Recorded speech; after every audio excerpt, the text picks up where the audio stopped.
think it's a place for people to come and connect with others who have either suffered themselves or struggled themselves, or have had family members or friends that have struggled or that they've lost to suicide.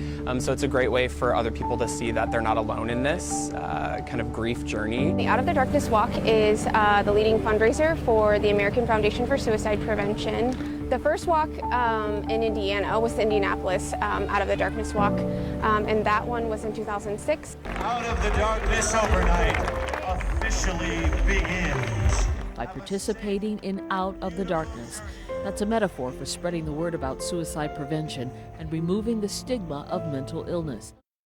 It had about 150 walkers right here at Celebration Plaza, raised about $5,000, and now we're anticipating about 4,000 walkers and hopefully to raise about $400,000.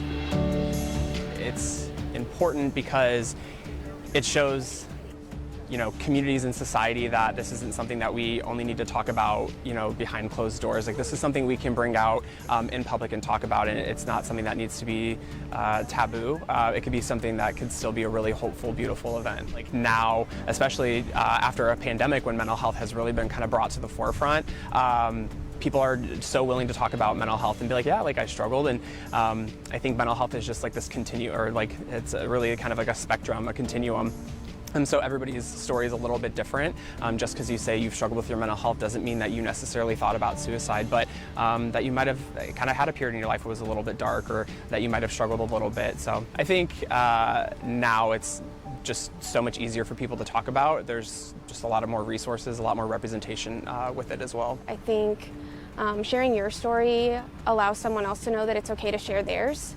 It might not be the same, but a suicide loss is different than a lot of other losses, and it's hard to talk about it if someone also hasn't lost someone by suicide as well. So being able to connect with other people who've been impacted directly by suicide is a way to just find a new way to honor and love your individuals that you've lost by suicide, while also creating new memories and knowing that it's okay to still move forward and find ways to honor their memory.